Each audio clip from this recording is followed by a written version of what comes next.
as the future unfolds before us. All that's in store, in spite of all that seems to be in turmoil. You're going to move in a mighty way, and we get to be a part of that, all because of you. So right now we want to thank you and glorify you and remember what you did for us by taking this cracker and drinking this juice as a symbol for the destruction of your body and the shedding of your blood, Lord, that you did, so that we might come in the right relationship with you and the Father. And we do this in remembrance of all that sacrifice. That you went all the way. You didn't hold anything back. You did the will of the Father. So Lord, I just praise you for it and honor you. And we love you, Yeshua HaMashiach. Thank you, Lord.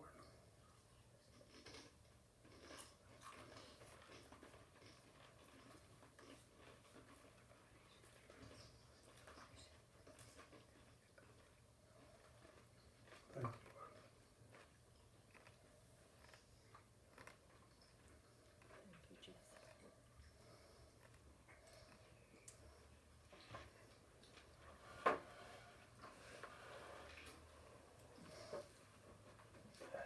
Everybody want to get your camera out?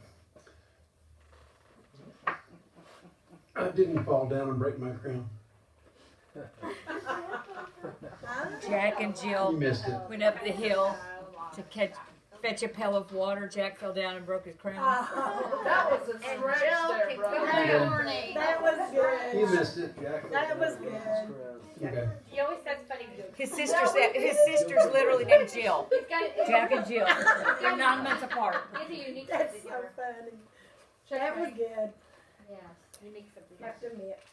Just to see if you're awake. Mark, could you turn me down a little bit? Somebody turn me down just a touch. I'm still a little bit loud. Mm-hmm.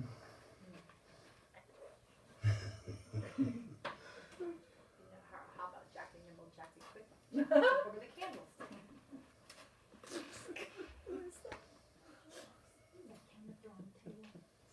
I would, but I don't want to set my hinder parts on fire.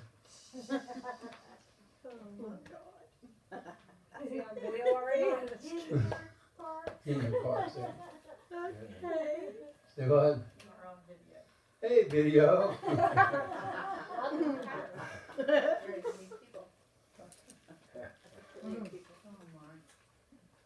So this is very fitting with what I just said. This is Romans 12, 11 through 19. There's a message that says it. Don't burn out. Keep yourselves fueled in a flame. So maybe I do need to jump over the candlestick. Be alert servants of the Master, cheerfully expectant. Don't quit in hard times. Play all the harder. Help needy Christians. Be inventive in hospitality. Bless your enemies. No cursing under your breath. Laugh with your happy friends when they're happy. Shed tears when they're down. Get along with each other. Don't be a stuck-up. Make friends with nobodies. Don't be the great somebody. Don't hit back. Discover beauty in everyone. If you've got it in you, get along with everybody. Don't insist on getting even. That's not for you to do. I'll be the judging. I'll do the judging, says God. I'll take care of it. Sure will. Amen. We've learned through this process so far that Jesus was a rabbi with what? Authority. Shamika. Authority, right? Yeah. And that gave him the authority to add more or reinterpret what the scriptures are saying. And his teachings were called his yoke. Jesus didn't destroy the law. He came to fulfill it, and that's what he did. Then he took his teaching and laid it on top of the law and raised it to a higher level. And this gives us a better understanding why all the crowds followed Jesus everywhere he went. He was offering them a better way of life. See, up to now they've been hopeless and helpless and had not been able to rise above what they've been taught since their childhood. And this word was fresh, the polar opposite of their previous teaching. The unqualified now became qualified. They were downtrodden no more. His teaching was like a candle in a dark room. It illuminated their hearts and made them realize they were helpless no more.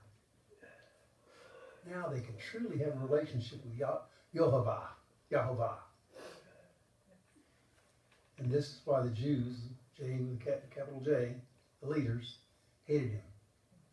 In their eyes, he perverted the word. He was destroying their teachings. For them, it was an eye for an eye. Jesus said to love and forgive your enemies. And for this, he had to be stopped. Listen to the yoke is easy and burden light as it is in the message. Are you tired, worn out, burned out on religion? Come to me.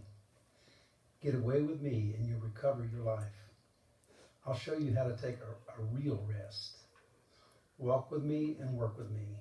Watch how I do it. Learn the unforced rhythms of grace. I won't lay anything heavy on or ill-fitting on you. Keep company with me and you'll learn to live freely and lightly.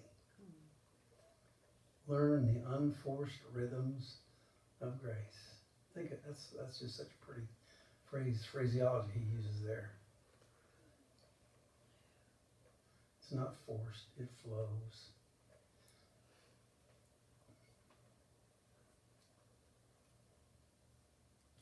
Speaking of yokes, that's why if you want to have a good marriage, Melissa and Miles, y'all need to eat the same amount of eggs every morning for breakfast.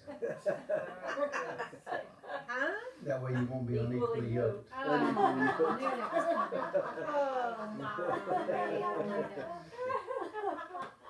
Okay. Thank you for the marital. No, just the same amount of eggs. That was good. Melissa. That's your counsel for this week. That's just a little extra, that's free. You're welcome.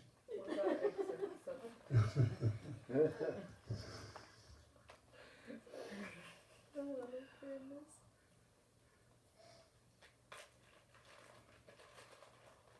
See, these questions are also meant for you and me. For many, life has become boring and ordinary, just one day blending into another, just a blur. What Jesus said is meant to bring us to peace and a rest from bondage that we're all under without him. Without him, we're still there. We're all desperate to have our burdens lifted and to be able to sleep at night with sweet rest and be full of God's joy, regardless of our circumstances. If you're under a heavy yoke, you're a slave, not the master. Galatians 5:1. Stand fast, therefore, in the liberty by which Christ has made us free, and do not be entangled again with the yoke of bondage. What are some of the yokes you might want to be shaken off? Denominational pressure? Praise God, we're out from underneath that one, right? Traditionalism? Yeah. We're throwing that stuff to the wayside. We're going by the Word of God. Not what some man says. Not what some man twists and tosses and rewraps and does with the Word of God to make it say something it doesn't say. To live and act a certain way that's contrary to who you are. Being forced to be somebody you're not. Believing what the devil says. Sometimes there's a triple hit that can really get us. Family, friends, and finances. Insecurity, weariness. This is a small part. Let's keep going on, right? If you're worn out, it's not because of the yoke of Jesus. His yoke is light. He's the breaker, not the yoke maker. He's the yoke breaker. Whatever stressor that's coming you that's not coming from him, Creator who loves us without measure is not coming from Him. God's original design is a life of freedom, not one of anxiety and depression. Here's what the Dutch author Henri Nouwen wrote. Try to give your agenda to God. Keep saying, your will be done, not mine. Give every part of your heart and every time to God, and let God tell you what to do, where to go, when, and how to respond. God does not want you to destroy yourself. Exhaustion, burnout, and depression are not signs that you are doing God's will. God is gentle and loving. God desires to give you a deep sense of safety in God's love. Once you have allowed yourself to experience that love fully, you will be better able to discern who you are being sent to in God's name. What were you saying this morning, Colleen? You started off the service. You said that things are coming that have been held up for a long time, right? The promises. Are coming, okay. Just I want y'all to remember that what she said this morning. We're going to get to that in a minute. See, there's a national club with well over 1 million members in our country here in America. And if anybody asks you to join, you should be like Forrest. Run, Forrest, run! As far away as you can. It's called the Coronary and Ulcer Club. If you remember, please resign, okay? Right now. Here's some of the things to let you know you're there. Your job comes first. Ignore everything else. Weekends and holidays are wonderful days to be at work. No one else will be here to bother you. Have your briefcase with you at all times. That way, you can have the opportunity to review all the worries and troubles of the day. Never say no to a request to do more work. Accept all requests to attend meetings, banquets, committees, and never refuse to work overtime. Recreation in all forms is a complete waste of time. Delegation is something left to weaklings. You're the only one who could do it properly. If you call to travel for your job, make sure you work a full day, then fly at night, so you can be there bright and early the next morning with no lost time. Wow. No matter how many jobs you're doing, you can always do one more, right? Yeah. There was a lady that worked for the city in charge of the personnel department, and she was there all the time. I kept telling her, I said, one day someone's come back here and find your skeleton sitting at a keyboard. So she just lived there. She just, there all the time. On weekends, crazy. And she worked for, probably close to 50 years for the city. She just worked and kept on. She didn't retire. And after she retired, she lived a few years and died. Yeah. She was just a workaholic. That's what we're talking about there. Here's what Ken Crockett says in his 9/11 handbook. Burnout occurs when we give out more than we take in. We go from giving out to giving up. Cars that aren't refueled will run out of gas. Wells that are not replenished will run dry. Batteries that are not recharged will have no power. We're not any different. A Christian that is not recharged will burn out. And here's some of the signs that you may be running on empty. Does the gospel preaching leave you empty? Do you put your mind in neutral during praise and worship? Does watching your favorite sports team, like the Vols, get you more pumped than being a follower of Jesus? How many people do we see at the stadiums? Somebody takes a piece of leather with air in it and crosses a white chalk line on grass. And the whole stadium erupts and go, ah! They raise their hands in the sanctuary. Hey, scream, holler, yay! Oh, it's sad. And then the next day they're in church like this. Exactly. Yes. Thank you, Jesus. They can't talk anymore after all that screaming. Yeah. Shh, be quiet. Raise your hands, church. No. Yesterday, hey!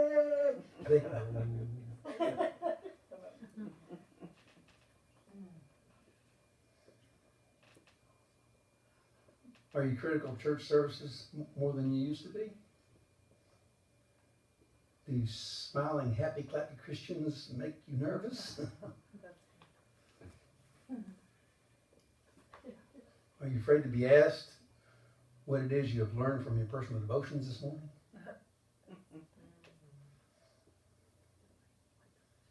If any of this applies to you, some of you may be suffering from burnout.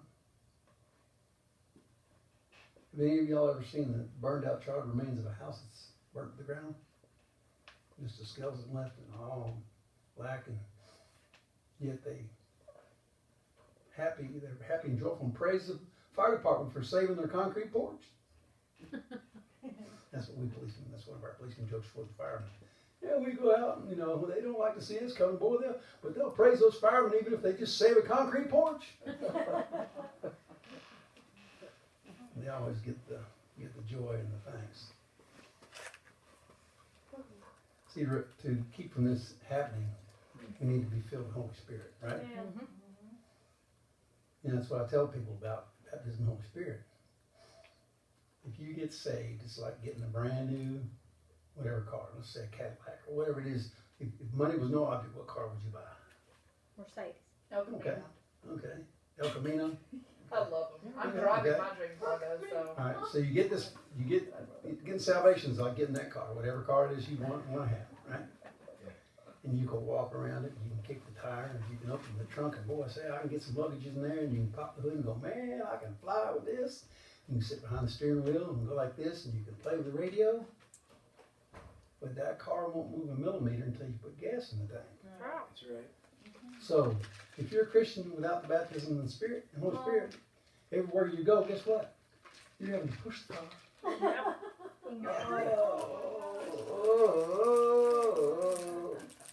That's true. It's true. Struggling, striving, but once you get gas in the tank, game changer, isn't it? Everything changes. Because now you got the juice, you got the power. Yeah. See, that's what I think about our church. We have, I hope y'all think we have good praise and worship.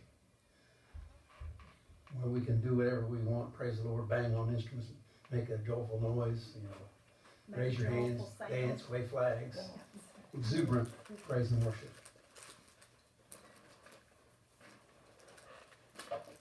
Yes. That alone can lift your spirit. It does me.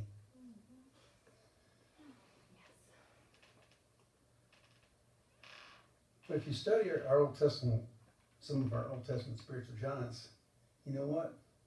They went through it too. Running on empty. 1 Kings 19, 1 through 10.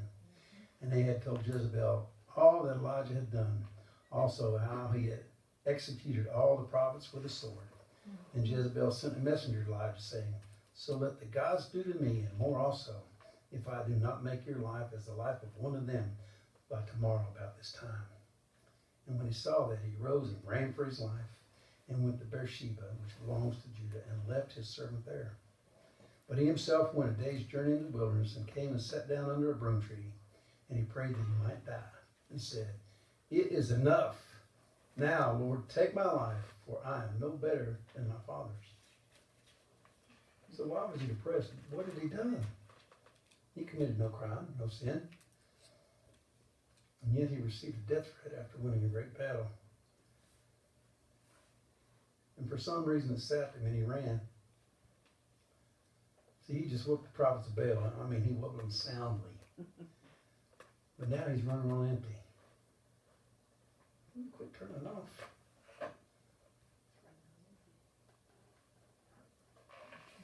It's that way.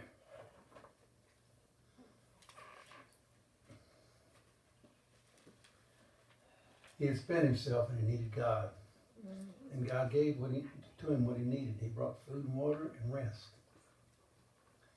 It goes on. It says, then as he lay and slept under a broom tree, suddenly an angel touched him and said to him, arise and eat. Then he looked, and there by his head was a cake baked on coals and a jar of water. So he ate and drank and lay down again. And the angel of the Lord came back a second time and touched him and said, Arise and eat, because the journey is too great for you. So he rose and ate and drank, and he went in the strength of that food 40 days and 40 nights as far as Horeb, the mountain of God. 2 angel food cake. Angel cake, food, whatever. Angel food cake. He had two portions of angel food cake and went for 40 days. There you go. Imagine what he'd have got if he had some strawberries and Cool Whip on top. Ooh, yeah. We're gonna call it angel food cake fast. It wasn't a fast, but he ran fast. Yeah. And then he went to a cave and spent the night in that place, and behold, the word of the Lord came to him. And he said to him, What are you doing here, Elijah? So he said, I've been very zealous for the Lord God of hosts, for the children of Israel have forsaken your covenant, torn down your altars, and killed your prophets with a sword. I alone am left, and they seek to take my life. What about unfulfilled expectations? Galatians 6:9, and let us not grow weary while doing good, for in due season we shall reap if we do not lose heart. Colleen? Yes, sir. Yeah. This can really come upon us when we think nothing is happening. We receive words and visions. And everybody tells us this and tells us that. We go, praise God, hallelujah. Yes, I agree with that. I receive that. But we need to receive heaven's perspective on this as we receive it. See, there's one thing about all those words, and that's timing. Uh-oh. See, we need to take a breath and rest a bit and be patient. Oh, yeah, patient. Because sometimes it just doesn't happen on our time frame, what we think how it should happen, when we think it should happen, right? Oh, yeah. You know, God says, calls you to be a preacher. Go, yeah, I'm going to be a preacher. Yeah, thank you, God. Yeah. And then about 20 years later, you get commissioned. That's And you go, God, you said I was going to be a preacher. Called, trained, commissioned. Right? Yep. You get training with tests, remember? You don't fail the tests, you just have to take them over again. Right? Till you do pass it. Everybody passes it. Just how long is it going to take? Yep.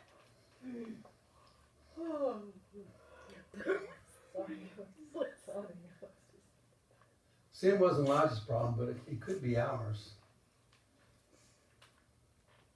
It can lie on the surface and do us great harm. It can be just like a cancer. It's up there and it's doing something, but we don't know anything about it. Unconfessed sin can be just like a rebellious cell. It can spread throughout your body unchecked. And David spoke of this. Psalm 139, verses 23 and 24. Search me, O God, and know my heart. Try me and know my anxieties. And see if there is any wicked way in me. Yes. And lead me in the way everlasting. So maybe you need to ask yourself, am I engaged in anything that would dull my spiritual passion? Am I harboring any offenses or unforgiveness toward anything or anyone? Am I holding on to something that will douse my spiritual flame? Another issue could be focusing on the externals of religion and neglecting your own personal relationship.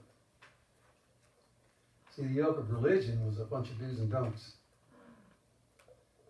It's a thing that Jesus fought hard against, and it can wear you out.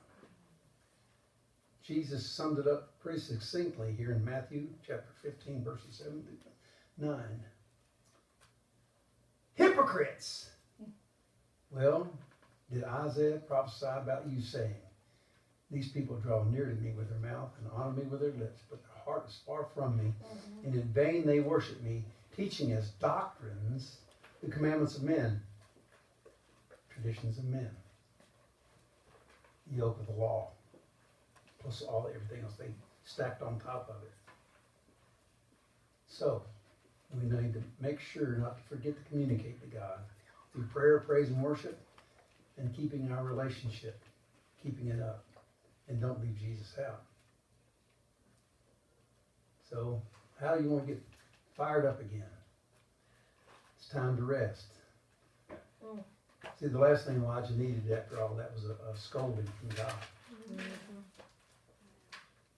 He received from God what he needed was rest and food and a little encouragement. Psalm 127:7.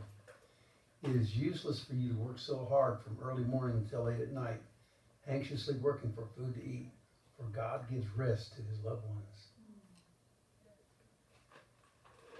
Sometimes you just need to let it all hang out.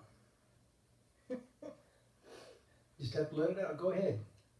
Talk to God. God, I can't believe it. I'm doing this and that. Where are you? Why did I? Right? Yep. See, sometimes it's better to let off a little steam than let it build up and go, boom! Do any of y'all know about Mount Etna in Italy? The volcano? For thousands of years. It's called the gentle giant. It spits out smoke. It'll spit out every once in a while, spit out a little lava. Sometimes there'll be a lava flow, but it's never one of these massive, explosive, kill everybody kind of things.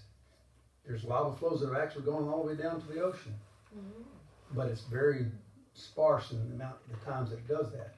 But every few years it'll erupt and it'll spit and belch and carry on. But when I went to Italy, the whole time we were there, we were just putting out smoke.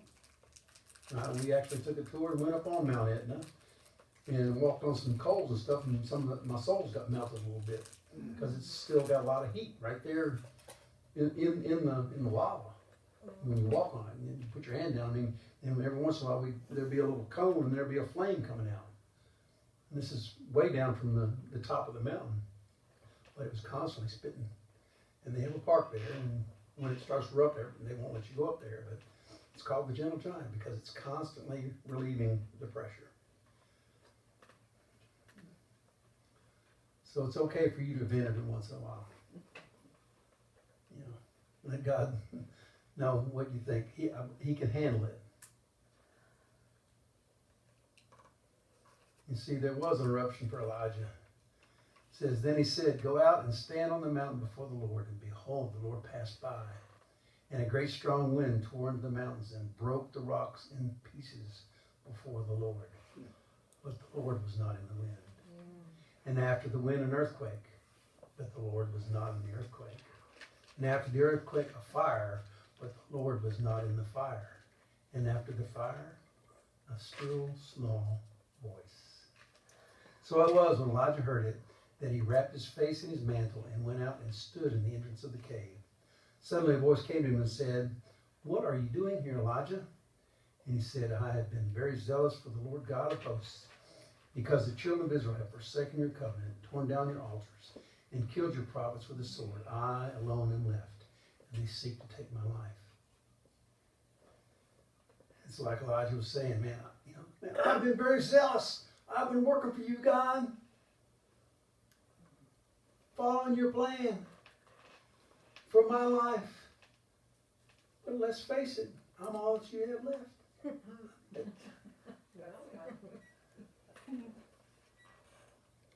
You see, God didn't beat him up in response to that. He let him vent. And God will let you do that until you run out of words. Sit down, be quiet. Go ahead. You can listen till you just wind down. 1 Peter 5, verses 6 and 7. Therefore, humble yourselves under the mighty hand of God, that he may exalt you in due time, casting all your care upon him, for he cares for you. In due time.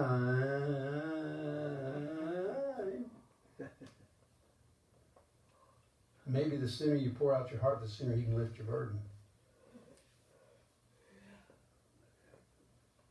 So maybe we just need to look in a different direction and refocus, redirect our focus. Where are we headed? See, just when Elijah was at his low, God sent him a band to get him cranked up called Earth, Wind, and Fire.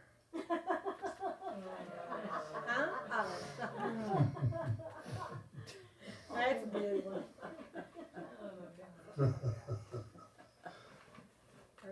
God showed Elijah who had the power. He was basically saying to Elijah, I'm God and you're not. Don't try to carry a burden that is mine to carry. Don't try to carry it. When you can handle. Psalm 100 verse 3. Know that the Lord, He is God. It is He who has made us and not we ourselves. We are His people and the sheep of His pasture. We're not God. We're sheep. Dumb, defenseless, and directionless. God didn't have in mind that He was going to create us to be superheroes. We're supposed to rely on Him, not on us. God is bigger than all our problems. How many times do you get upset, down and out in the middle of the story? See, Elijah was in the middle of the game. He just needed a break. Sit on the sidelines, take a breather. Don't be afraid to take a break. Did any of y'all watch the Super Bowl a couple years ago? New England Patriots. At halftime, they were down in points. So far, it was impossible for them to win the game. And yet they came back in the second half and won it in the last couple seconds of the game and overcame the biggest deficit of points in the history of the Super Bowl. Wow. See, you never know. When God's in the game, there's probably going to be a turnaround at some point.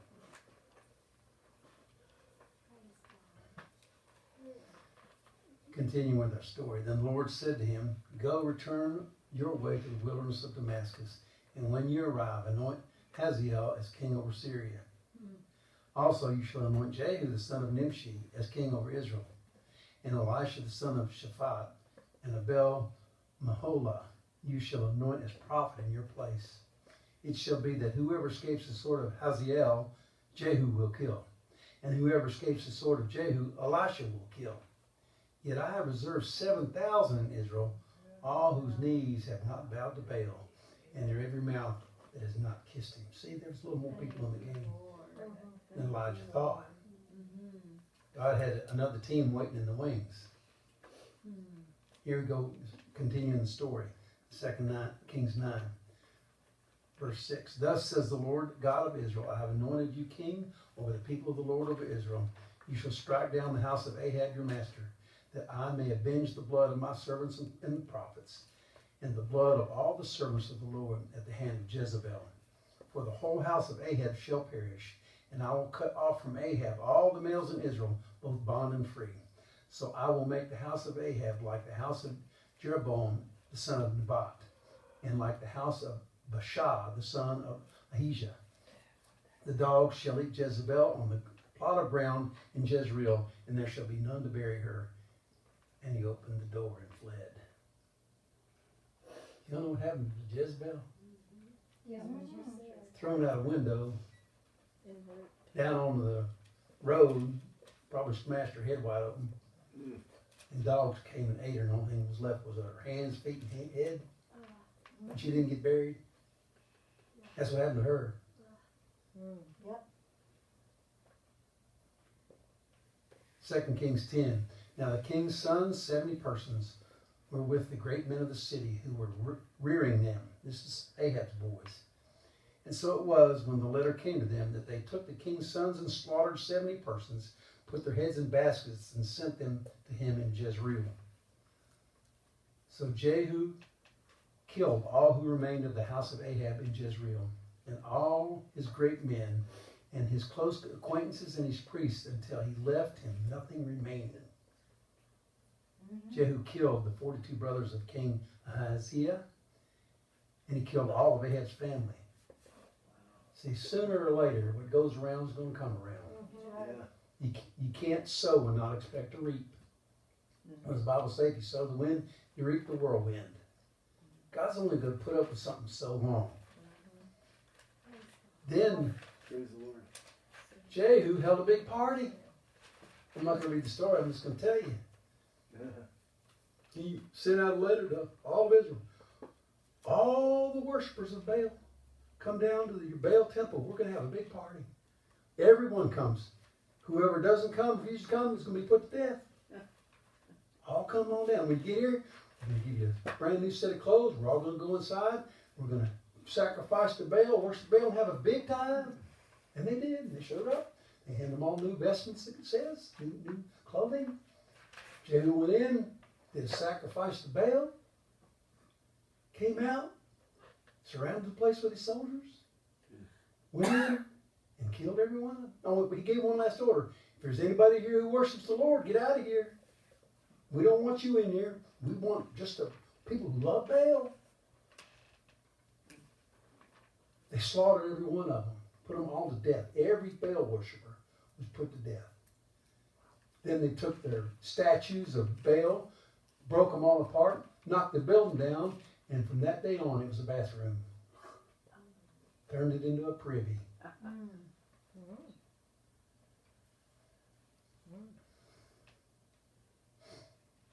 See, Elijah only started. Jehu finished it. Wiped them out. See, just when you think all is lost, and you're down and out, woe is me. God has other plans you don't know about. And if you're behind more points than any other team in history and you come back to win, and it looks like all is lost, think of this. You know, for the last 3.5 years, all the hell some Pagans have been raising in this country to bring down the leader that God put in place for this country. I guarantee you, it's coming. It's coming. God's not going to let that go. You watch and see. It's going to be just like this. All of a sudden, it's going to be bam, bam, bam. Oh, see, there's Mr. Barr, the Attorney General, is a straight shooter. And there's an investigation going on right now. It's going on. And the hammer is going to fall. And his name is Mr. Barr? Bill Barr, the Attorney General. One little thing just happened this week.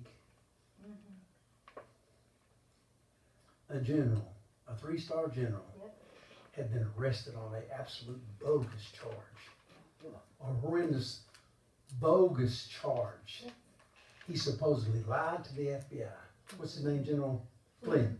Oh, yeah. He lied to the FBI. See, when they went to interview him, they said, "Oh, we're just coming for a little chat."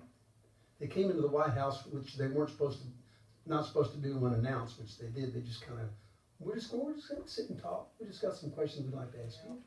Do I need a lawyer? No, you don't need a lawyer. They already had a transcript of the conversation he made with this Russian ambassador. They knew what he said. They went in there for the sole purpose of trying to get him to say something other than what he said on here. It's called a perjury trap. It was entrapment. There was no reason. They had no principal cause or reason to investigate. They weren't investigating the crime. They were trying to create a crime. Okay? Well, finally, and he had to plead guilty because he sold his house, he spent all his money, spent millions of dollars to defend himself, and he was broke. And then they threatened him, if you don't cooperate with us, we're going to prosecute your son. It's called abuse of power. Yep. Power abuse. Okay? And that's what they did. Well, this week the whole case got thrown out. Even though he pled guilty to it. Because he was at the point where that's all he could do. He's pressure. He couldn't go on. Well, it got overturned this week. And I hope he files a humongous lawsuit. He deserves his rights were violated. He deserves a lawsuit. The fellow that was supposedly investigated and they went and got all these FISA warrants for, Page, I think his name was Page, he's already filed his lawsuit. They violated his civil rights like crazy. He's already got it in the works. And that's all well and good. But I want to see the people, the corrupt people, the prophets of Baal, get what they have coming. Yeah. There is a bunch of people that, in the guise of law enforcement, abuse their power to the point they now need to be in orange clothes behind bars. I want to see every one of them. Every last one of them. And that's what I'm looking for. When Comey came out and gave Hillary Clinton a pass, I screamed. I listened. I was sitting in my living room watching that. And when he finally got down to the end of it, I jumped up out of my chair and I looked at him. I said, corruption! It was corrupt. Oh, yeah. When I was with the police department, I had top secret security clearance out at the plants, Q clearance. It's a big deal to go through all the process you have to do. They do a huge background investigation on you and everything, if anybody all have had that experience. They knock on your neighbor's door and ask them all kinds of questions and talk to your fellow employees and they check your background. I mean, I had another background investigation done on me when I was selected to go to the FBI National Academy. The FBI does a big investigation on you, make sure you meet their standards. And every year you have to take a refresher. You have to take this test just to make sure you're up to speed on how you're supposed to handle classified materials. So I know what it is to have top security clearance and how you have to behave. And the rule of thumb is that you only get to see something based on your need to know about it. You don't get to see anything that's classified. You only get to see something classified that you need to know about. Nothing else. Well, in my position, I didn't handle any classified material. It was the whole sole purpose of having lieutenants and above Q cleared was to facilitate them being able to get inside the plant easily during an emergency because we had our own badge. We could just zoom right through the gate. Other policemen, they'd stall you out a little bit and escort you and all that. We could go straight to the incident. That's the purpose of it. Oh, the stuff that Hillary Clinton did, if anybody out the plant with Q clearance did so much as one of the little things, the littlest thing she did, the minimum that they would do would be to lose their job. But all the stuff she did, in the jail, under the jail, buried under the jail, and throw the key away. If they did it, when you do something and you get nothing, and the other person gets the book thrown at them, that's the arbitrary application of law. And that is the pure definition of tyranny. Yes. Yeah. So, I'm looking for a Jehu turnaround. Yes, and it is. And it's coming. It's coming. I Thank you, say, Lord, you come, have your way in this circumstance. We've had 3.5 years and nothing but hell from hellions. Billions. They don't worship you. They despise you.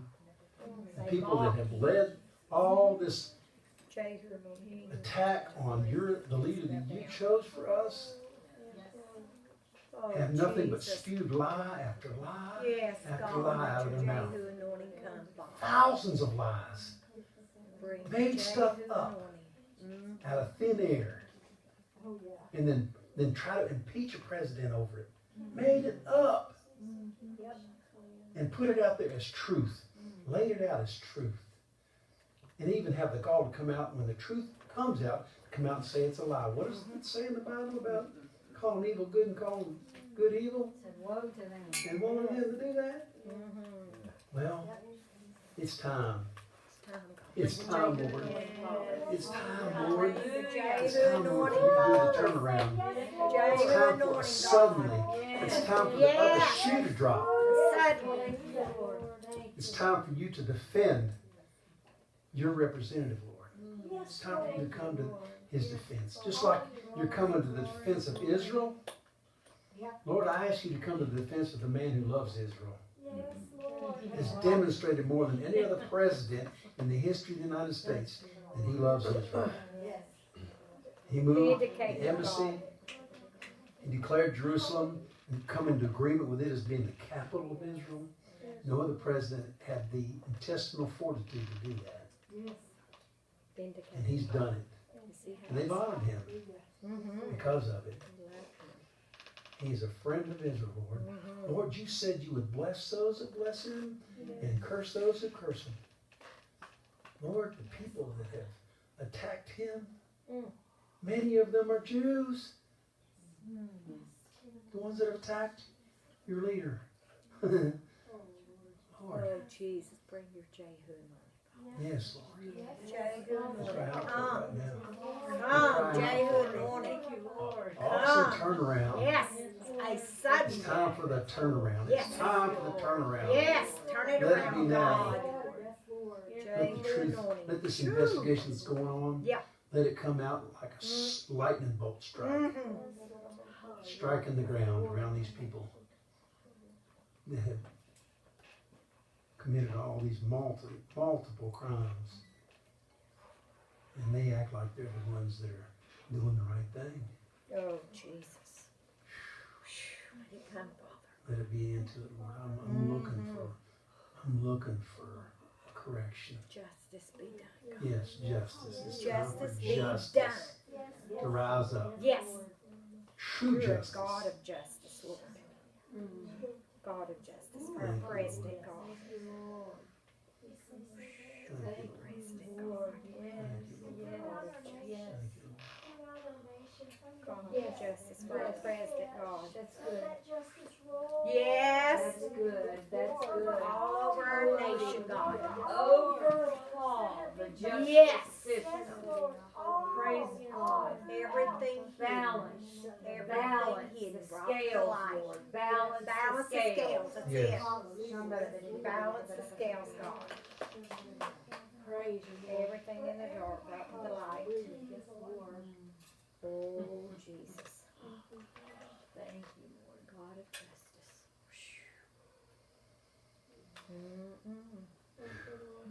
Thank you, Lord. Thank you, Father. Vindicate. Divine turnaround. One man's prayer. Thank you, Lord.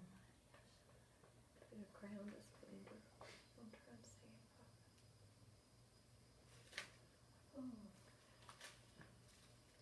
Let their sins not go unpunished.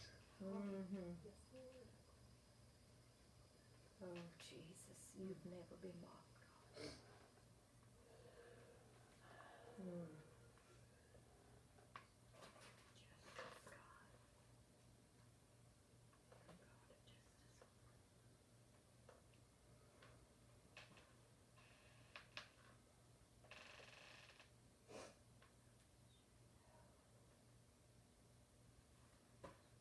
They're just like Jesus said. He'll swallow a camel and choke on a gnat. They swallowed Hillary Clinton and choked on General Flynn. Justice, God. It's time for that turnaround. Thank you. Yes. Thank you, Lord, for Thank turnaround. you for turnaround. Thank you. Suddenly. Do it suddenly, God. Yes. Just suddenly. Thank you, Lord. Do it suddenly, Father. Let people see your hand, God.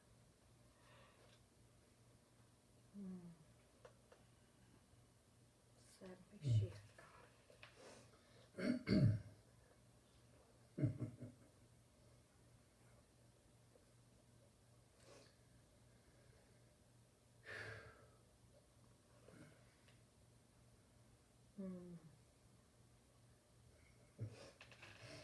Thank you, Jesus.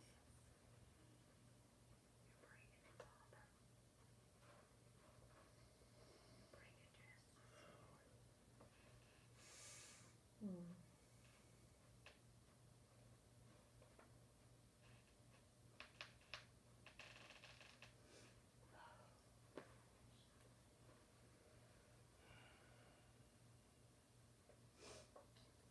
speak our blessing over us, and then, yeah, are there any questions about what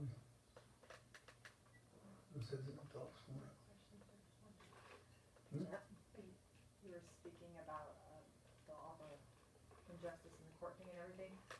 I have this picture of every case that has been tried in justice, it's been unjust. There's been justice, will be retried in the courts of heaven. And the scripture that came to me was Daniel 7:10. A river of fire was flowing and coming out before him. Thousands upon thousands were attending him, and myriads upon myriads were standing before him. The court sat, and the books were opened. Every trial that's not resulted in justice will be retried before the court of heaven. Yes. So there will be be it, Father. perfect justice. From 1972. Thank you, Lord. Thank you, Lord. Thank you, Lord. Thank you, Lord. That's really good. This is not a question. The last 50 years. Can I say something? You said that Jesus light breaks yokes. His burden is light. And this morning he quickened that to me, that very scripture. And when he said his burden is light, it was with a capital L. Light. His burden is light. It's revelation. His burden breaks yokes because it reveals him. But the point I want to make is that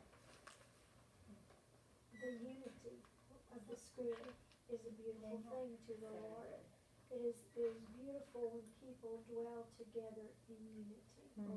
And we just thank God for the unity of the Holy Spirit in this place. Glory be to the Father. Thank you, Lord. Thank you, Lord. Patty, come up here and share something, Jack. Hmm? Can Patty come up here and share something in a minute?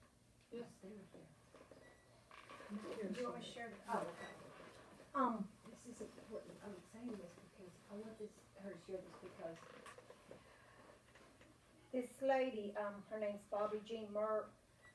She's the one that ordained me ministry like 25 years ago. She's probably about 80 years old now. But anyway, she sent me the newsletter for this month. And her mother had a dream in 1970. And in the dream, she seen the glory cloud come in. That was in 1970. And so as Bobby Jean was praying, she said 2020 makes it 50 years, which is the year of Jubilee. Oh, wow. And that it was, and then the Lord showed her the glory was falling. And so we're here. Amen. We are here. Amen. And she's an apostle, and she's very right on with stuff. And she didn't understand the dream in the 70s. And all she said to her mother was, because she knew she would be in her 80s, later. She said, Mom, was I in the dream?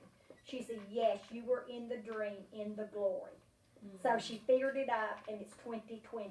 Right now we're in it. Praise God. So that's why there's a paradigm shift that's happening. Okay? And then the Lord was giving us instructions how, because he gives us strategies, because his ways are not our ways. And he was giving us the strategy on how to flow in what's coming. He was showing us how to do it. And he was saying, that we can't operate in fear. And he was telling us how that we have to walk in the glory, keep our heart clean, keep a heart of repentance, and the words of our mouth. Oh my gosh, the words of our mouth is so critical in this time that we're getting ready to walk in. Because see, the Lord said when the Father took us into seclusion, okay, the devil meant it for isolation. But God said no, it was a sabbatical. To get you prepared, to get your heart clean, to get you prepared for the glory. So that when you walk out, not of isolation, but when you walk out, you're going to have courage to let that spirit of Jezebel, with the Jehu anointing, and you're not going to bow your knee to Baal or the spirit of Jezebel. You're going to recognize it like that, and we're not going to back down. But we have to know our power in the Holy Spirit. And the only way you get that power is through humility. That's the only way it comes. Jesus, that's what Jesus done. Everywhere he went, everything he got tempted with, what did he do? He humbled himself. And he spoke the word. So anyway, I do believe that this is a prophetic word. That we're here. We're here. So we're here. Another word. Come up here and do it, because she wants to on there. Come up here.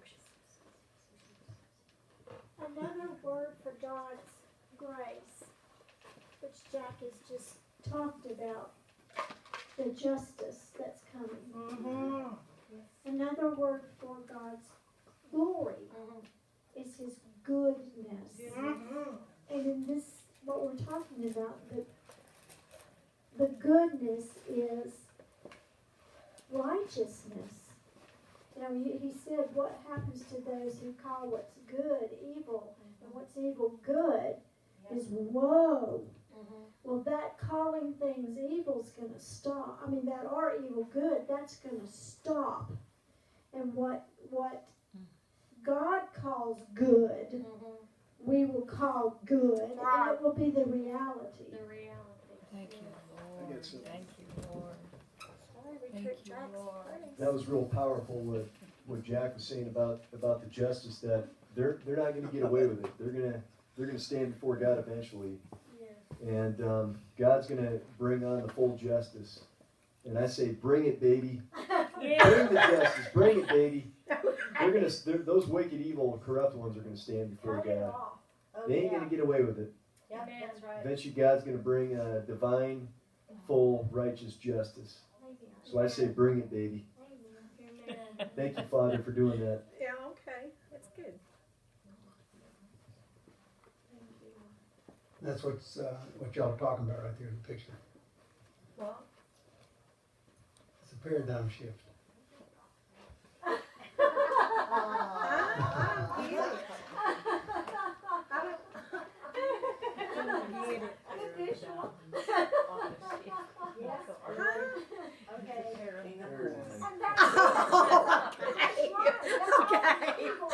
Okay. That's hilarious. I missed your joke.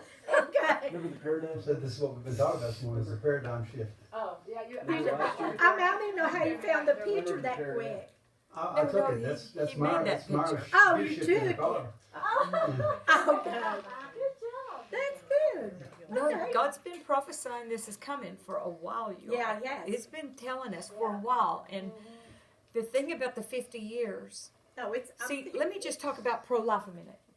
Okay? Because in 1973, Roe v. Wade was passed. Right. And the pro-life movement, we've watched things like how many years it's been since. Like I remember back, some years back, it was 40 years since, and we were looking for a 40-year turnaround, in the body of Christ with pro-life. But I think it actually is tied to things that go back a little further than that. Yes. Probably 1970, Probably. when justice began to be perverted in our Yes. country. Yes. Right. And so the pro-life Yes. movement will shift It will. when justice shifts. Yes. And we had a prayer meeting here, and I shared this already, but some of you, about half of you weren't here. On Thursday, that this past week, Justice Kavanaugh said the Supreme Court is under no obligation to continue to uphold rulings from the past that were faulty. And the reason he said this was because it is in our Sixth Amendment or something like that, it says that a criminal defendant has the right to get a unanimous jury before he can be sentenced and found guilty. And so in 1973 pro-life, 1972, they began to allow non-unanimous juries to sentence people as guilty. And it was against the Constitution. And all these years, It's been against the Constitution, and all over the country, people have been sentenced to crimes without a unanimous jury. And Justice Kavanaugh ruled this week on a case where it came before the Supreme Court, and he said we are under no obligation to uphold any law or precedent or practice that was previously faulty. And so it was as if he was saying, we will correct what the justice system has done all these years by making faulty rulings. We are going to stand up, and we're under no obligation to continue to uphold it. And I just thought that was the first glimmer of light that the justice system is going to turn around. It is. Amen. Praise God. It's personal for Jack and me. This is it. It's personal for us. 2020. Praise God. Yep. 50 years. Any other questions, comments? Okay. I'm gonna go ahead and say our blessing, and after that we'll pray. We'll do anything. Everybody needs some prayer. We'll do that in ministry time. Yarafafa Adonai ve'yishmereka. Ye'eronai panaveleka v'yuneka. Yisa Adonai panavelecha ve'yasemlecha. Shalom. May Yahweh, your heavenly Father, kneel before you, making himself available to you, like a good father kneeling before his child, in order to bestow and minister his gifts and promises. May Yahweh, your heavenly Father, guard you with a hedge of thorn protection that will prevent Satan and all your enemies from harming your body, soul, mind, and spirit, your loved ones, and all your possessions.